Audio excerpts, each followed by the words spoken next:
রাজ্যে এলেন বঙ্গ তৃণমূলের মুখপাত্র তথা সাংসদ কুণাল ঘোষ। কিন্তু রাজ্যের সংগঠনের শ্রীবৃদ্ধি করতে কিংবা কলকাতা থেকে বিজেপির দাবরানি খেয়ে আসেননি। তিনি এসেছেন নিজের একটি মামলার কারণে।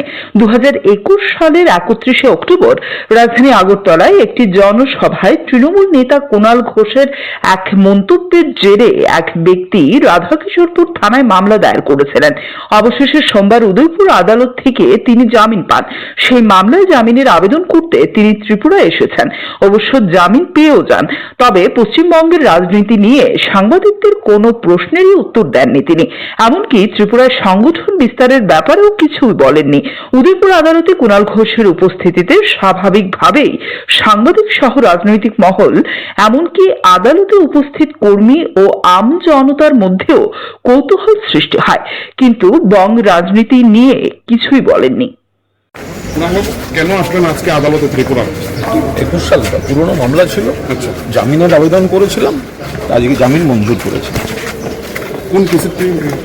আমার আইনজীবী প্রবহন সরকার বলতে পারবেন বিস্তারিত। বাংলার কিছু নিয়ে বলবেন? বর্তমান কি পরিস্থিতি হয়েছে বাংলাতে কিছু বলবেন? না, এটা ত্রিপুরার বিষয়। ত্রিপুরাতে সংগঠন বৃদ্ধির ক্ষেত্রে আপনাদের আগামী এই মুহূর্তে আমি পুরো নিজের মামলার কাজে এসেছি। একটি পুরনো মামলা ছিল, জামিনের আবেদন করেছিলাম। এবং বর্তমান কি পরিস্থিতি আছে বাংলাতে কিছু বলবেন আপনি? না, একটু আমি নিজের মামলাটা এখানে শেষ করি। প্রবণ এটা ঘটনাটা হচ্ছে 31শে অক্টোবর 2021 সালে আগরতলাতে একটা তৃণমূল কংগ্রেসের একটা জনসভা ছিল। ওই জনসভায় কুণাল ঘোষ একটা বক্তব্য রেখেছিল। ওই বক্তব্যে কিছু বিষয়বস্তু নিয়ে এই কেসের যে বাদী, তার ধর্মীয় বিশ্বাসে আঘাত লেগেছে এই অভিযোগ জানিয়ে সে আর.কে.পুর থানায় একটা মোকদ্দমা করেছিল। তার পরবর্তী সময়ে পুলিশ তদন্ত করে সেটা চার্জশিট দাখিল করে। সেই কেসেই কুণাল ঘোষ আজকে এসেছিল।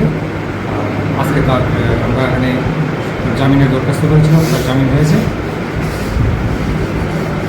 জামিন কি আজকে হয়েছে? জামিন হয়েছে আজকে। আমি পরবর্তী সময়ে আবার এই কেসটার শুনানি বাকিগুলো